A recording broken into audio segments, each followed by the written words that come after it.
Hello everyone, I am Sanjay Yadav. First of all, welcome to all of you on our YouTube channel Mathematics Study Solve. JEE Mains 2026 April attempt parabola का ये दूसरा सवाल आपके screen पर। चलिए इस सवाल को पढ़ते हैं और इसके सॉल्यूशन को हम लोग स्टार्ट करते हैं। ये सवाल कह रहा है कि लेट कॉट P Q of length 3√13 of the parabola y square बराबर 12x be such that the ordinates of the points p and q are in the ratio 1:2. If the chord pq subtend an angle alpha at the focus of the parabola, then what is the value of sin alpha? चलिए इसके solution को हम लोग proceed करते हैं। सबसे पहले figure बनाते हैं इसकी। देखिएगा, ये कह रहा है कि आपके पास एक गिवन पैराबोला है, कोई बात नहीं है, एक पैराबोला आपके पास गिवन है। वो क्या पैराबोला है? y square is equals to 12x। तो ए निकाल लेते हैं क्योंकि हमें फोकस का काम है, ठीक है। तो ए हमने निकाल लिया, तो फोकस क्या आ गया? a,0 that means 3,0।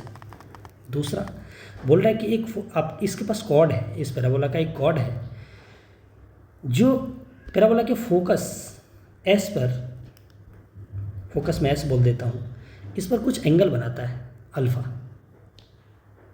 कुछ इस तरीके से। और ये जो कॉर्ड है वो पी क्यू है, ये एंगल अल्फ़ा बनाता है पी क्यू फोकस पर। तो बताइए साइन अल्फ़ा क्या होगा? ठीक है, स्टार्ट करते हैं इसके सॉल्यूशन को। देखिएगा, वाला इन्फॉर्मेशन इस्तेमाल करते हैं। देखिएगा, पहला इन्फॉर्मेशन बोल रहा है कि इन दोनों पॉइंट P का जो ऑर्डिनेट का रेशियो है वो आपके पास 1/2 दे रखा है। तो सबसे पहले इसके कोऑर्डिनेट को पता करना पड़ेगा, और कोऑर्डिनेट को पता करने के लिए हम लोग क्या करते हैं, कॉनिक पर कोई सा भी पॉइंट अगर अज्यूम करना हो, गिवन तो है नहीं, अज्यूम करना है तो हमेशा हम लोग पैरामीट्रिक में अज्यूम करते हैं। तो अज्यूम कर लेते हैं। पहला पॉइंट है, पैरामीटर में T1 ले लेता हूँ, a_T1 स्क्वायर, 2a_T1, ये हो गया a_T2 स्क्वायर, 2a_T2, मतलब 6T2 हो गया। ठीक है, अब आते हैं हम लोग आगे। पहला इन्फॉर्मेशन ये बोल रहा है कि इसके ऑर्डिनेट का रेशियो ये 1/2 है, तो ये 6 और ये 6 जा चुका है। तो आपके पास आ चुका है T2 is equals to 2 × T1, ये आ चुका है। एक T1 T2 में एक रिलेशन आ चुका है, क्योंकि दो वेरिएबल है तो पक्का मुझे एक और रिलेशन चाहिए, और एक और इन्फॉर्मेशन दे भी रखा है। वो कौन सा? वो दे रखा है कि जो कॉर्ड पी क्यू है इसका लेंथ दे रखा है 3√13।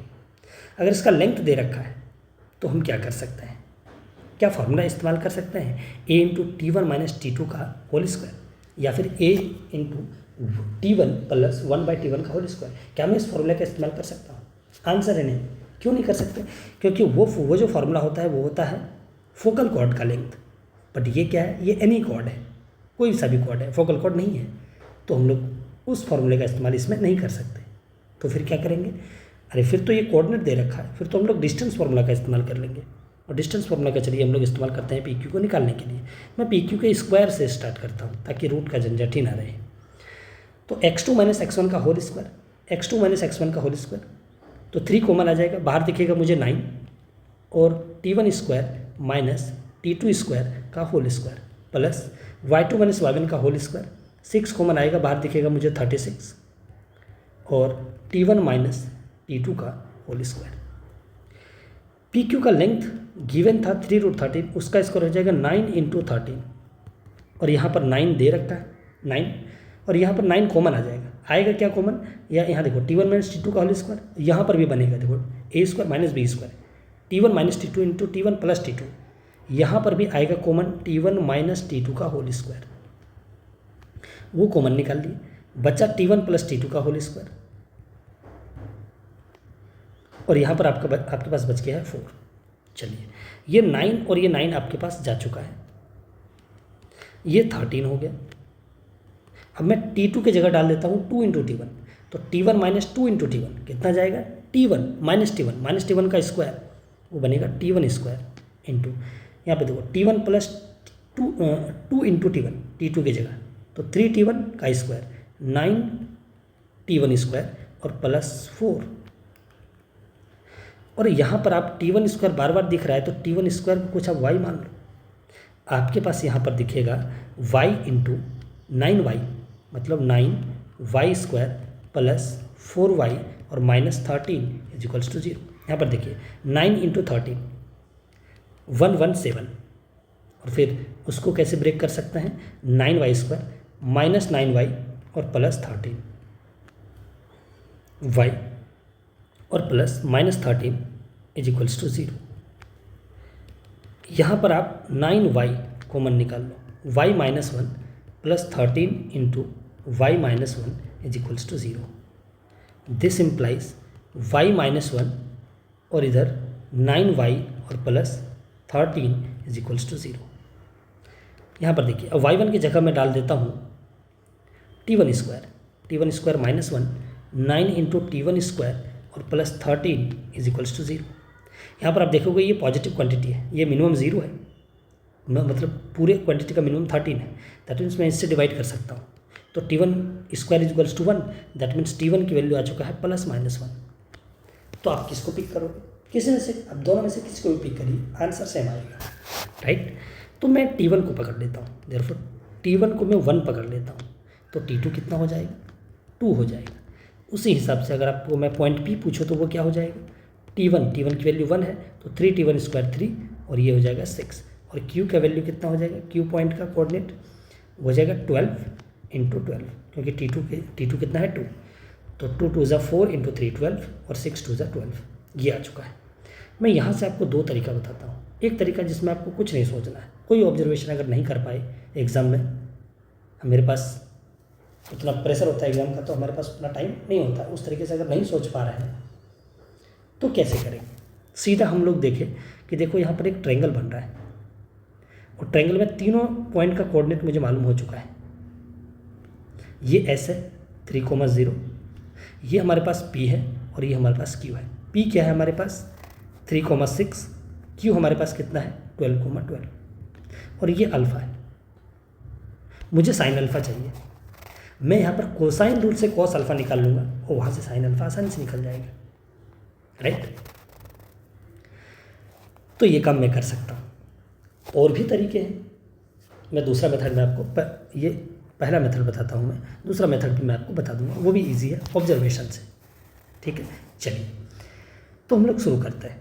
तो कैसे निकालेंगे, कोसाइन रूल कैसे लगाएंगे, तो पहले इसका साइड का लेंथ मुझे चाहिए, तो ये कितना हो जाएगा देखिएगा 3 इंटू 3 माइनस 12, डिस्टेंस फॉर्मूला से इस लेंथ को निकालते हैं SQ लेंथ को, तो 9 का स्क्वायर 81 और ये था 12,12 तो 12 का स्क्वायर 114, दैट मीन्स 225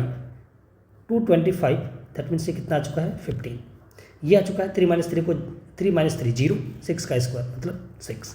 ये कितना आ चुका है अंडर रूट कितना आ चुका है 3 माइनस 12 81 और ये 36, 81 और 36 कितना हो गया 117, ये आ चुका है। कॉस अल्फ़ा आप बहुत आसानी से निकाल सकते हैं। कॉस अल्फ़ा कोसाइन रूल लगा दीजिए, क्या होगा इसके बगल वाले का स्क्वायर का प्लस माइनस सामने वाले का स्क्वायर अपॉन में ये 2 इंटू दिस मतलब A² प्लस मतलब लगा देते हैं। देखिएगा आपको फार्मूला पता होगा, इन दोनों बगल वाले साइड का स्क्वायर का सम करते हैं, मतलब 15 का स्क्वायर अगर करूँ तो 225 प्लस 36 और माइनस करते हैं सामने वाले का स्क्वायर, जो जिस एंगल के सामने वाला साइड है उसका माइनस करते हैं उसका स्क्वायर, तो ये 117 माइनस कर देते हैं और 2 इंटू ये बगल वाले साइड का मल्टीप्लिकेशन 6 इंटू 15। जब हम इसको सिंप्लीफाई करेंगे तो क्या आएगा देखो cos alpha is equals to, इन दोनों को ऐड करेंगे तो कितना होगा 261, 5 6 11 और 3 2 5 1 6 और ये 2 माइनस 117 और डिवाइडेड बाय 15 6 90 और वो 180।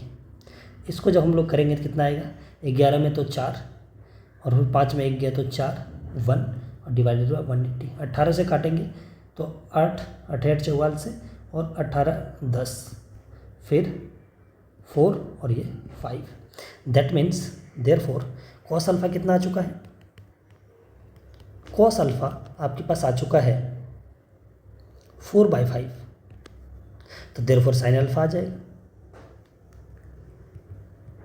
ट्रायंगल बना के निकाल सकते हैं या फिर मैं फॉर्मूला लगा देता हूँ 1 minus sine square alpha, 1 minus sine square alpha मतलब 16/25, इधर से मल्टीप्लाई करूँगा तो 9/25 का अंडर रूट, दैट मीन्स 3/5। और यही आपके पास क्या है, ऑप्शन में भी आपके पास ये दे रखा है। मैं आपको सेकंड मेथड भी बताता हूँ ऑब्जर्वेशन से भी कैसे हम लोग कर पाएंगे। ज़रा देखिएगा यहाँ पर, अब जब ऑब्जर्व करोगे, अब यहाँ पर थोड़ा सा ऑब्जर्व करिए, क्या ऑब्जर्व करना है यहाँ पर देखिएगा। अब जब P और S पॉइंट को ऑब्जर्व करते हो, P और S पॉइंट का देखिए एक्स कोऑर्डिनेट सेम है और ये पॉइंट एक्स एक्सिस पर है, that means x is equals to 3 line पर ये दोनों S और P पॉइंट है, राइट। तो अगर हम लोग फिगर्स ड्रॉ करें तो वो कुछ इस तरीके से नज़र आ सकता है, कुछ इस तरीके से कि इस लाइन पर, ये जो लाइन है ये S हमारे पास है 3,0 और ये हमारे पास P रहेगा जो कि हमारे पास 3,6 है। इसी x इक्वल्स टू 3 लाइन पर दोनों पॉइंट रहेगा P और S, तो Q ऑब्वियसली आगे रहेगा। आगे क्यों रहेगा, क्योंकि दोनों जो कोऑर्डिनेट है, दोनों कोऑर्डिनेट अगर T1 1 ले रहे हैं और T2 भी, तो T1 अगर 1 ले रहे हैं तो T2 2 आएगा, तो वो दोनों पॉइंट पॉजिटिव आ रहा है, दैट मीन्स वो दोनों पॉइंट एक्स एक्सिस के ऊपर है, नीचे हो नहीं सकता है, इसलिए कॉर्ड नीचे नहीं आएगा, वो ऊपर ही आएगा। अगर T1 हमने -1 लिया तो दोनों पॉइंट नीचे आएगा P और Q, या तो दोनों पॉइंट ऊपर होगा या दोनों पॉइंट नीचे होगा, आंसर चेंज नहीं होगा। आप दोनों लेकर के देख सकते हैं, ठीक है। तो चलिए, हमने देखा कि दोनों पॉइंट ऊपर है और 3,6 इसका एक्स कोऑर्डिनेट 3 है, Q का एक्स कोऑर्डिनेट 12 है, तो ऑब्वियसली 12 Q पॉइंट आगे होगा P पॉइंट से। बहुत अच्छी बात है। तो कुछ फिगर इस तरीके से बनेगा और ये कॉर्ड हो गया PQ, और ये कॉर्ड अल्फा एंगल बना रहा है किस पे, फोकस पर। आप देख सकते हैं ये तो 90 है ये पूरा, क्योंकि x बराबर 3 लाइन x एक्सिस पे परपेंडिकुलर होगा, वो 90 है, और ये हमारे पास है अल्फा, ठीक। तो ये वाला लाइन मैं अल्फा और एंगल को थोड़ा सा कनेक्ट करता हूँ, ये कितना हो जाएगा, ये हो जाएगा 90 माइनस अल्फा, ऑब्वियस सी बात है, ये अल्फा ये 90 है तो 90 माइनस अल्फा हो जाएगा। अब मुझे यहाँ पर अल्फा अब मैं निकाल सकता हूँ, कैसे देखिएगा। अब क्या कर सकते हैं यहाँ पर, अब ज़रा सोचो, ये एक लाइन है, इस एंगल का इस लाइन के स्लोप से कनेक्शन है, थोड़ा कनेक्ट करते हैं इस एंगल को और इस लाइन में, कुछ कनेक्शन देखने की कोशिश करते हैं।